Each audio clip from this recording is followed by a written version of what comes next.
حضرت ابراہیم علیہ السلام اللہ سبحانہ و تعالی کے وہ جلیل القدر پیغمبر ہیں کہ جن کا 67 بار اللہ ذوالجلال نے اپنے قرآن میں نام لیا ہے، اور کہیں ابو الانبیاء، پھر کہیں خلیل اللہ، امام الناس، حنیف، مسلم کہہ کر پکارا ہے۔ حضرت ابراہیم علیہ السلام اللہ کے وہ برگزیدہ پیغمبر ہیں کہ جن کی نسل سے اللہ ذوالجلال نے کئی پیغمبروں کو پیدا فرمایا، اور ہمارے آخری نبی محمد صلی اللہ علیہ وآلہ وسلم بھی انہی کی نسل سے ہیں۔ حضرت ابراہیم علیہ السلام وہ پیغمبر ہیں کہ عرب کی دینی تاریخ کا آغاز ہی حضرت ابراہیم علیہ السلام سے ہوتا ہے۔ حضرت ابراہیم علیہ السلام سے آنے سے قبل اس دنیا عالم میں ہر طرف جہالت شائع ہوئی تھی، ہر طرف گمراہی۔ یہ انسانیت جہالت گمراہی کے گھٹا ٹوپ اندھیروں میں پھنسی ہوئی تھی، اور کوئی ایک انسان، ایک قوم ایسی نہ تھی کہ جو ایک اللہ کا نام لینے والی ہو۔ تو حضرت ابراہیم علیہ السلام ایسی قوم کی طرف بھیجے جاتے ہیں کہ جو قوم بتوں کی پوجا کرنے والی، اور اس دور میں کوئی آگ کی پوجا کر رہا ہے، جانوروں کی، کوئی ستاروں کی، کوئی سورج کی، کوئی چاند کی، کوئی تاروں کی۔ ہر انسان نے، ہر قوم نے، ہر آدمی نے، ہر گھر والوں نے اپنا علیحدہ معبود بنا رکھا تھا،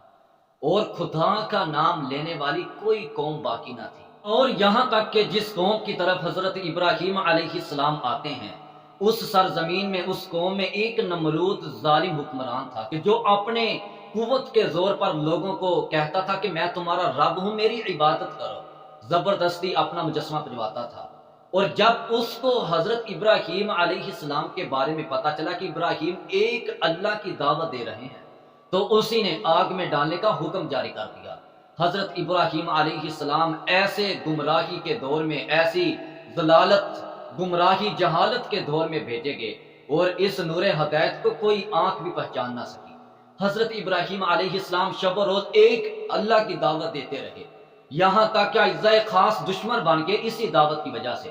باپ بھی دشمن بن گیا، اعزائے خاص قوم کے لوگ بھی دشمن بن گئے، اور حضرت ابراہیم علیہ السلام اس علاقہ کو چھوڑ کر ہجرت کر کے مصر کی طرف چلے جاتے ہیں اللہ کے حکم سے۔ اب جب مصر میں جاتے ہیں تو مصر کا موجودہ حکمران رکیون فرمان روائے، وہ ایسا ظالم بدبخت بادشاہ تھا کہ وہ لوگوں کی بیٹیوں، ماؤں، بہنوں کی عزت لوٹنے والا، اور اس کو جب بھی کسی عورت کے بارے میں پتا چلتا کہ فلاں جگہ بڑی حسین و جمیل عورت رہتی ہے، تو وہ فوراً اس عورت کو اپنے دربار میں حاضر کرنے کا حکم دے دیتا۔ اور جب حضرت ابراہیم علیہ السلام اپنی بیوی حضرت سارہ علیہ السلام کے ساتھ مصر میں جاتے ہیں، بادشاہ کو حضرت سارہ علیہ السلام کی کیفیت کا پتہ چلتا ہے تو بد نیت ہو جاتا ہے۔ حضرت ابراہیم علیہ السلام کی بیوی حضرت سارہ علیہ السلام کے بارے میں وہ رکیون فریون بادشاہ حکم جاری کر دیتا ہے کہ وہ اس کو فوراً میرے دربار میں حاضر کیا جائے۔ اور جب حضرت سارہ علیہ السلام اس فریون کے دربار میں حضرت سارہ علیہ السلام کو حاضر کیا جاتا ہے تو وہ بادشاہ بد نیت ہوتا ہے، اس ناموس پر حملہ کرنے کے لیے آگے بڑھتا ہے، اور رب کے ہوتے ہوئے کسی کو کیا جرت کہ وہ کسی پیغمبر کی بیوی پر حملہ کرے، اور ادھر اللہ دیکھ رہے ہیں۔ یہ ظالم حضرت سارہ علیہ السلام کی عزت پر، پاک دامنہ اس عورت خاتون پر، حضرت ابراہیم علیہ السلام کی اس بیوی پر حملہ کرنے کے لیے آگے بڑھتا ہے تو کانپتا ہوا، تڑپتا ہوا دورہ پڑ جاتا ہے، زمین پر گر جاتا ہے، اور پھر اٹھ کر یہ کوشش کرتا ہے، آگے بڑھتا ہے، اپنا ہاتھ آگے اٹھاتا ہے، لیکن پھر اللہ ناکام کر دیتے ہیں، پھر زمین پر گر جاتا ہے۔ اسی طرح 3 بار کوشش کرتا ہے، لیکن یہ بادشاہ کانپتا ہوا، تڑپتا ہوا، یہ اس بادشاہ کو دورہ پڑ جاتا ہے اور زمین پر گر جاتا ہے، اور سوچنے لگتا کہ یہ کوئی خاص مخلوق اللہ کی بندی ہے کہ آج تک تو ایسا نہیں ہوا، آج میں اس پر حملہ کرنے کے لیے آگے بڑھتا ہوں تو میں ناکام ہو جاتا ہوں، پتہ نہیں کیا معاملہ ہے۔ اور اس ڈر سے یہ رکیون فریون بادشاہ نے اپنے پاس سے اپنی بیوی یا لونڈی حضرت ہاجرہ علیہ السلام کو حضرت ابراہیم اور حضرت سارہ علیہ السلام کو دے دیتا ہے خدمت کرنے کے لیے، کہ یہ کوئی حضرت سارہ خاص اللہ کی نیکوکار بندی ہے۔ تو بس اسی ڈر سے وہ ہاجرہ دیتا ہے، تو ہاجرہ سے حضرت ابراہیم علیہ السلام دوسری شادی کر لیتے ہیں۔ پہلی بیوی حضرت سارہ علیہ السلام ہے اور دوسری بیوی حضرت ہاجرہ علیہ السلام۔ حضرت سارہ علیہ السلام کے بدن سے اسحاق پیدا ہوتے ہیں اور اسماعیل علیہ السلام حضرت ہاجرہ علیہ السلام کے بدن سے پیدا ہوتے ہیں۔ اور ایک طویل عرصہ بعد جب ہاجرہ کو اللہ نے اسماعیل بیٹا عطا فرمایا تو اب اللہ کا بہت بڑا یہ حکم امتحان آ گیا کہ اے ابراہیم اپنے اس چھوٹے سے معصوم پیارے بیٹے اسماعیل اور اپنی بیوی حضرت ہاجرہ علیہ السلام کو فلاں بے آباد جنگل میں چھوڑ دے، یہ حکم کر دیا۔ حضرت ابراہیم علیہ السلام اپنے رب تعالیٰ کے اس حکم پر لبیک کہتے ہیں اور اپنی بیوی ہاجرہ اور اپنے بیٹے اسماعیل کو اپنے ہمراہ لیتے ہیں، اور جہاں اس وقت آب زمزم کا کنواں ہے اس وقت اس جگہ ایک بہت بڑا سایہ دار درخت ہوتا تھا، اور اس درخت کے نیچے حضرت اسماعیل اور حضرت ہاجرہ کو حضرت ابراہیم علیہ السلام بٹھا دیتے ہیں اور ایک مشکیزہ پانی کا اور تھوڑی سی کھجوریں دے دیتے ہیں، اور جب چھوڑ کر اس جگہ بے آباد کے جہاں کوئی انسان تک نہیں رہتا، جہاں کوئی اللہ کا بندہ، کوئی اللہ کی قوم، انسان، کوئی چیز تک نہیں رہتی، بے آباد جنگل تھا، اور اس جگہ جب حضرت ابراہیم چھوڑ کر واپس پلٹتے ہیں تو حضرت ہاجرہ علیہ السلام پیچھے سے آواز دیتی ہیں کہ اے ابراہیم کدھر جا رہے ہو ہمیں چھوڑ کر؟ ابراہیم جواب نہیں دیتے، اور حضرت ہاجرہ علیہ السلام کہتی ہیں اے ابراہیم اپنی مرضی سے جا رہے ہو یا اپنے رب کی مرضی سے ہمیں یہاں بے آباد جگہ چھوڑ کر جا رہے ہو؟ تو حضرت ابراہیم علیہ السلام پیچھے مڑ کر کہتے ہیں کہ اے ہاجرہ میں اپنے رب تعالیٰ کی مرضی سے آپ کو چھوڑ کر جا رہا ہوں۔ تو کہنے لگی جاؤ پھر ابراہیم، پھر اللہ ہمیں کبھی بھی برباد نہیں کرے گا، اللہ پھر ہماری ضرور حفاظت کرے گا۔ حضرت ابراہیم علیہ السلام تھوڑا سا دور جاتے ہیں اور جہاں اپنے بیوی اور بیٹے کو بٹھایا تھا اس سرزمین کی طرف آنکھیں کھول کر دیکھتے ہیں اور اپنے رب سے دعا کرتے ہیں ربنا انی اسکنت من ذریتی بواد بغیر ذی زرع عند بیتک المحرم ربنا لیقیموا الصلاۃ فاجعل افئدۃ من الناس تهوی الیہم وارزقهم من الثمرات لعلهم یشکرون۔ دعا کرتے ہیں کہ اے اللہ میں نے تیرے حکم سے اپنی بعض اولاد کو فلاں مکہ کی بے آباد جگہ پر چھوڑ دیا ہے، اے اللہ اس سرزمین کی طرف لوگوں کے دل مائل کر دے، لوگوں کے دلوں کو اس سرزمین کی طرف پھیر دے تاکہ ادھر رونق آئے، تاکہ وہ جگہ سرزمین شہر آباد ہو جائے۔ اے اللہ ان کو اپنے ہاں سے پھل رزق مہیا کر تاکہ وہ نماز پڑھیں، تیرا شکر ادا کریں۔ شاید کہ یہی دعا کا نتیجہ ہے کہ آج ہر آدمی، ہر مسلمان کی دل کی یہ تڑپ ہے کہ خدا مجھے ایک دفعہ اپنا گھر دکھا دے، اللہ مجھے کہیں اپنے گھر کی زیارت کروا دے۔ ہر انسان کے دل کی یہ تمنا ہے، یہ خواہش ہے کہ میں مکہ جاؤں، اللہ کے اس گھر بیت اللہ کی زیارت کروں، دیدار کروں۔ تو آج اس دنیا سرزمین میں، پوری دنیا سرزمین میں سب سے بڑی یہ وہ عظمت والی جگہ ہے کہ جہاں اس دنیا میں پوری سرزمین میں سب سے بڑا سالانہ اجتماع ہوتا ہے اور ہر وقت جہاں سب سے زیادہ رونق رہتی ہے۔ حضرت ابراہیم علیہ السلام کی دعا یہ قبول ہو جاتی ہے۔ تو اسی طرح وقت گزرنے کے ساتھ ساتھ پھر جب حضرت ہاجرہ علیہ السلام اور حضرت اسماعیل علیہ السلام کو چھوڑ کر حضرت ابراہیم چلے جاتے ہیں تو وہ جو پانی اور کھجوریں دے کر جاتے ہیں وہ ختم ہو جاتا ہے۔ اسماعیل چھوٹے سے معصوم سے بچے اب روتے ہیں، بھوک لگی ہے، پیاس لگی ہے، نہ کھجوریں ہیں، نہ پینے کے لیے پانی ہے، نہ کوئی چیز کھانے کے لیے ہے۔ تو اسماعیل سسکیاں لے کر معصوم بچہ روتا ہے۔ حضرت ہاجرہ علیہ السلام نے اپنی گود میں بٹھایا ہے۔ ہاجرہ جب اپنے بیٹے کو دیکھتی ہے تو ہاجرہ علیہ السلام کا دل تڑپ جاتا ہے، بیٹے کو بھوکا پیاسا دے کر برداشت نہیں ہوتا۔ اب ہاجرہ علیہ السلام اٹھ کھڑی ہوتی ہے اور اٹھ کر ادھر ادھر دیکھتی ہیں، لیکن کوئی آدمی انسان تک نظر نہیں آتا، کوئی پانی کھانے پینے کا کوئی بندوبست نظر نہیں آتا۔ تو کیا کرتی ہیں کہ اپنے پاس قریب ہی ایک صفا کا مقام دیکھتی ہیں اور اس صفا پر چڑھ جاتی ہیں کہ شاید کوئی اس اونچی چوٹی پر میں چڑھ کر دیکھوں، کوئی مجھے چیز، کوئی انسان، کوئی کھانے پینے، کوئی پانی کا کنواں، کوئی چیز نظر آ جائے۔ جب صفا پر چڑھتی ہیں دیکھتی ہیں کوئی چیز نظر تک نہیں آتی،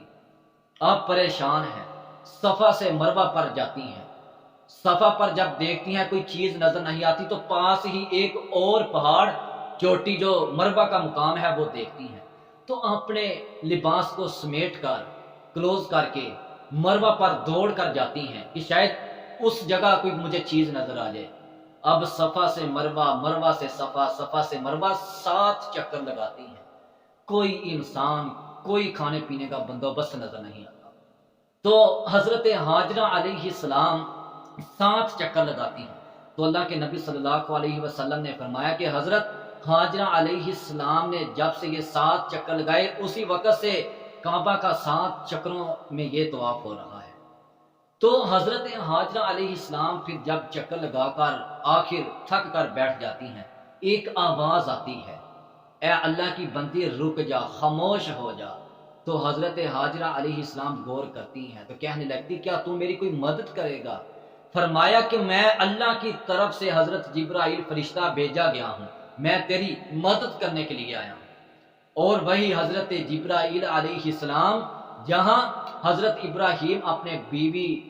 حضرت ہاجرہ اور بیٹے اسماعیل کو بٹھا کر گئے تھے، اسی جگہ اپنی ایڑیا پر حضرت جبرائیل امین علیہ السلام مارتے ہیں تو وہاں پہ زمزم کا کنواں پھوٹ جاتا ہے، چشمہ پھوٹ جاتا ہے، پانی نکلنا شروع ہو جاتا ہے۔ حضرت اسماعیل علیہ السلام کو حضرت ہاجرہ پانی پلاتی ہیں، خود بھی پیتی ہیں،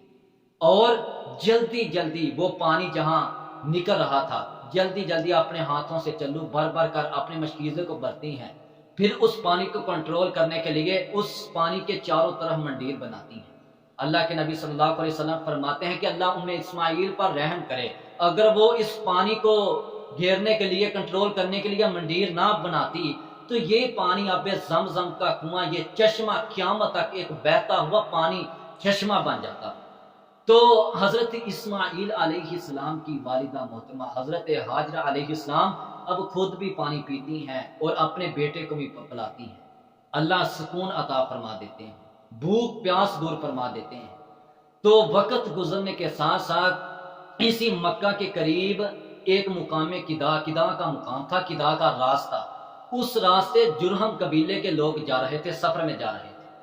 اور اس راستے جاتے جاتے جب وہ لوگ جا رہے تھے تو ان کو پیاس لگی، ان کو بھوک لگی، یہاں تک کہ ان کے جانور بھی بھوک پیاس کی وجہ سے نڈال ہو کر زمین پر گر گئے، اور اسی پیاس کی شدت سے وہ پانی کی تلاش میں ادھر ادھر دیکھتے ہیں، دوڑتے ہیں، بھاگتے ہیں، لیکن ان جرہم قبیلے والے لوگوں کو کوئی پانی، کوئی انسان، کوئی کھانے پینے کی چیز نظر نہیں آتی۔ تو اور ان میں کسی نے دیکھا کہ وہ جو دور جگہ نظر آ رہی ہے جہاں پہ زمزم کا کنواں چشمہ یہ پھوٹا تھا، کہ اس جگہ پر اوپر پرندے ایک دو گھوم رہے تھے، تو جب ان لوگوں نے دیکھا کہ وہ ادھر پرندے اڑ رہے ہیں، لگتا کہ ادھر کوئی انسان ہے، لگتا کہ ادھر کوئی چیز ضرور ہو گئی، ممکن ہے کہ ادھر کوئی چیز کھانے پینے کے لیے، پانی کا کنواں یا کوئی ہمیں مل جائے، تو وہ دیکھنے کے لیے اس جگہ آتے ہیں۔ جب آتے ہیں تو دیکھتے ہیں کہ حضرت ہاجرہ علیہ السلام اس بے آباد جگہ پر اکیلی اپنے بیٹے اسماعیل کو اپنی گود میں رکھ کر بیٹھی ہوئی ہیں۔ اب یہ لوگ جرہم قبیلے کے پوچھتے ہیں کہ اے خاتون، اے ہاجرہ، کیا ہمیں اجازت ہے پانی پینے کے لیے؟ کیا ہم اس جگہ آباد ہو جائیں؟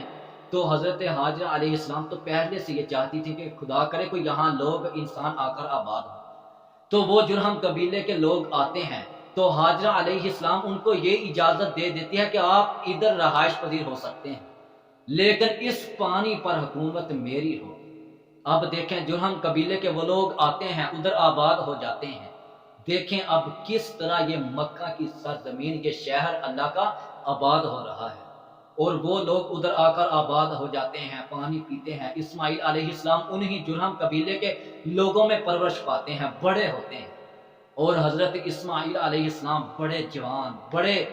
اخلاق والے، بڑے کردار والے، بڑے معصوم شریف انسان تھے، کہ وہی جرہم قبیلے میں حضرت ابراہیم علیہ السلام کے بیٹے اسماعیل عربی بولنا سیکھتے ہیں،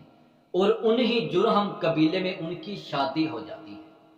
اور جہاں حضرت ابراہیم علیہ السلام ایک طویل عرصہ ہو چکا تھا، بہت مدت گزر چکی تھی کہ باپ اور بیٹے کی جدائی میں اور ادھر ابراہیم کے دل میں یہ خیال پیدا ہوتا ہے کہ میں اپنا ترکہ، میں جو اپنے آل اولاد بیٹے اور بیوی کو چھوڑ کر گیا تھا، دل میں یہ تڑپ پیدا ہوتی ہے کہ میں جا کر اپنے بیٹے کو ملوں، اپنے بیٹے کو دیکھوں۔ تو حضرت ابراہیم علیہ السلام اب اس مکہ مکرمہ کی سرزمین میں اپنے بیٹے کو ملنے کے لیے ایک طویل عرصہ پر آتے ہیں، اور آ کر دیکھتے ہیں کہ یہ شہر آباد ہو چکا ہے، اتنی رونق، جرہم قبیلہ اتنا آباد ہو چکا ہے، اتنی نسل پھیل چکی ہے۔ اور آ کر حضرت اسماعیل کے بارے میں پوچھتے ہیں، پتہ چلتا ہے کہ فلاں جگہ ان کا گھر ہے۔ دروازہ حضرت ابراہیم آ کر کھٹکھٹاتے ہیں، اندر سے بہو نکلتی ہے۔ حضرت ابراہیم علیہ السلام کہتے ہیں کہ اے میری بہو، حضرت اسماعیل کہاں ہے؟ جواب دیتی ہیں کہ وہ گھر میں نہیں، وہ شکار کرنے کے لیے باہر گئے ہیں۔ حضرت ابراہیم علیہ السلام اپنی بہو حضرت اسماعیل علیہ السلام کی یہ جو بیوی تھی ان سے سوال کرتے ہیں کہ اے اسماعیل کی بیوی، مجھے یہ بتلاؤ کہ آپ کی زندگی کیسی بسر رہی ہے، آپ کی یہ زندگی کیسی گزر رہی ہے؟ تو آگے سے ناشکری والے جملے بولتی ہے، کہتی ہائے اللہ، ہم بڑی مصیبت میں ہیں، ہم بڑی مشکلوں میں یہ زندگی بسر کر رہے ہیں، اللہ کی ناشکری کرتی ہے۔ حضرت ابراہیم جواب دیتے ہیں کہ اے میری بہو، اے اسماعیل کی بیوی، جب شام کو اسماعیل گھر میں آئیں تو انہیں میرا یہ پیغام دے دینا کہ ایک بزرگ آئے تھے، وہ یہ پیغام دے کر چلے گئے کہ اپنے گھر کے دروازے کی چوکھٹ کو بدل دے۔ اسماعیل علیہ السلام شام کو جب گھر آتے ہیں اور گھر کا ماحول دیکھ کر ہی پوچھتے ہیں کہ اے میری بیوی، لگتا ہے کہ آج کوئی مہمان آیا تھا؟ فرمایا کہ ہاں، کوئی ایک بڑے حسین و جمیل بزرگ آئے تھے، اور ان بزرگوں نے آپ کے بارے میں پوچھا تو میں نے کہا وہ گھر میں نہیں۔ تو فرمایا کہ پھر کیا پوچھا، کیا کہا تم نے؟ تو حضرت اسماعیل علیہ السلام کی بیوی کہتی ہیں کہ اسماعیل، انہوں نے ہماری زندگی کی گزر بسر کے بارے میں پوچھا تو میں نے کہا کہ ہم بڑی مشکل سے اپنی زندگی بسر کر رہے ہیں۔ تو وہ مجھے یہ پیغام دے کر گئے کہ جب تیرا شوہر اسماعیل شام کو گھر آئے تو انہیں یہ کہنا کہ اپنے گھر کے دروازے کی چوکھٹ کو بدل دے۔ اسماعیل فوراً سمجھ جاتے ہیں۔ آپ کو پتا ہے کہ جو پیغمبر نبی ہوتے ہیں بڑے دناب، بڑی عقل رکھتے ہیں، فوراً سمجھ گئے کہ وہ میرے باپ تھے اور میری یہ بیوی کو چھوڑنے کا، طلاق دینے کا وہ حکم دے کر چلے گئے۔ اب پہلی بیوی کو طلاق دے دیتے ہیں۔ انہی جرہم قبیلے کی دوسری عورت سے حضرت اسماعیل علیہ السلام کی شادی ہو جاتی ہے، اور جو دوسری بیوی اس جرہم قبیلے کے سردار مزاج بن عمر کی صاحبزادی تھی، ان سے شادی ہو جاتی ہے۔ اب حضرت ابراہیم دوسری مرتبہ پھر اپنے بیٹے کو ملنے کے لیے آتے ہیں، اتنا لمبا سفر طے کر کے جب مکہ آتے ہیں اور اپنے بیٹے کا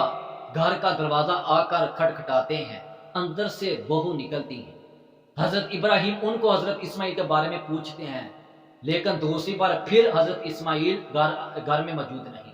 تو جب حضرت ابراہیم علیہ السلام پوچھتے ہیں کہ حضرت اسماعیل کہاں ہیں، وہ جواب دیتی ہیں کہ وہ گھر میں نہیں۔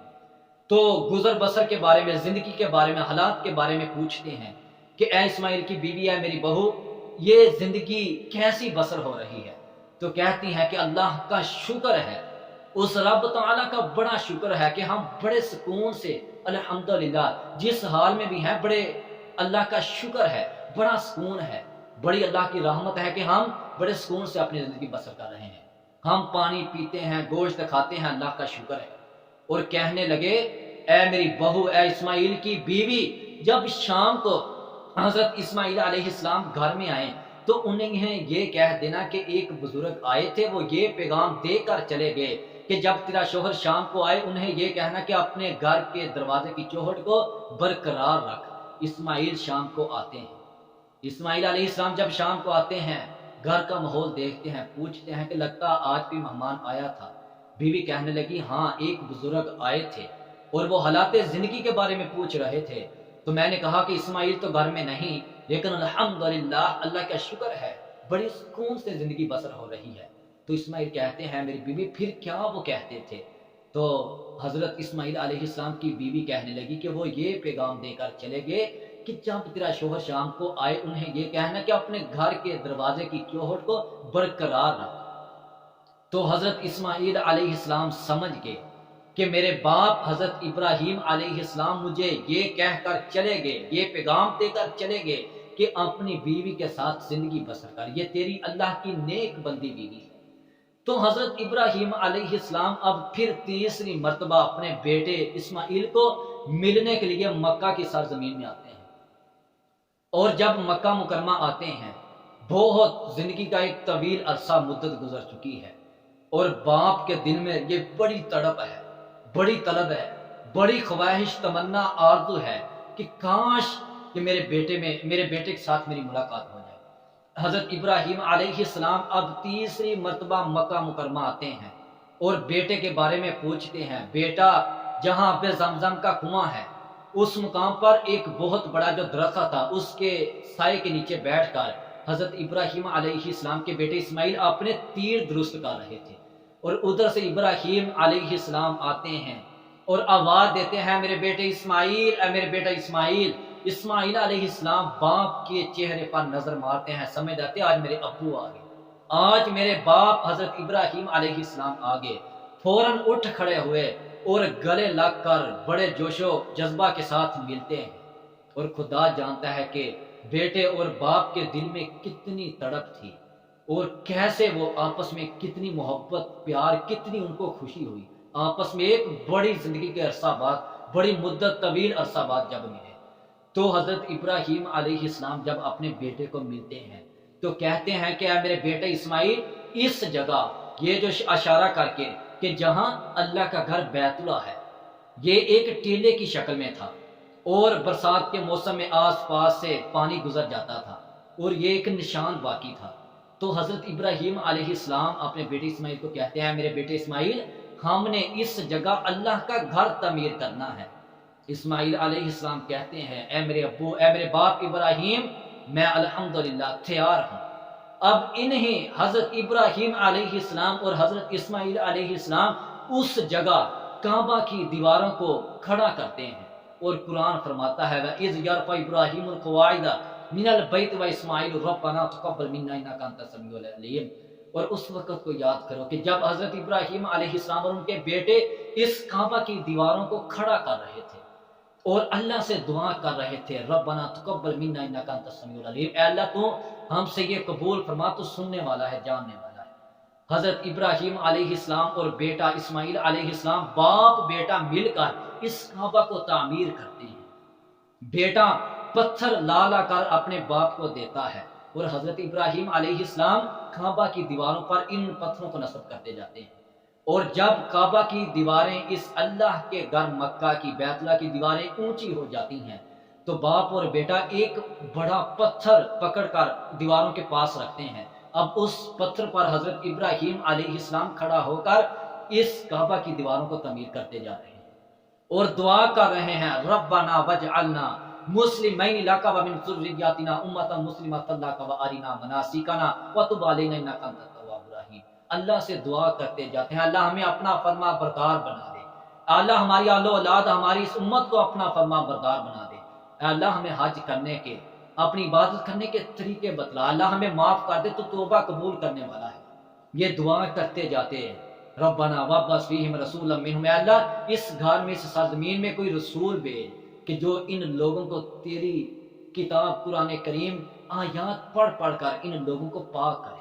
تو حضرت ابراہیم اور حضرت اسماعیل علیہ السلام اس کعبہ کو تعمیر کرتے ہیں، دعائیں کرتے ہیں، اور یہ گھر تعمیر ہو جاتا ہے۔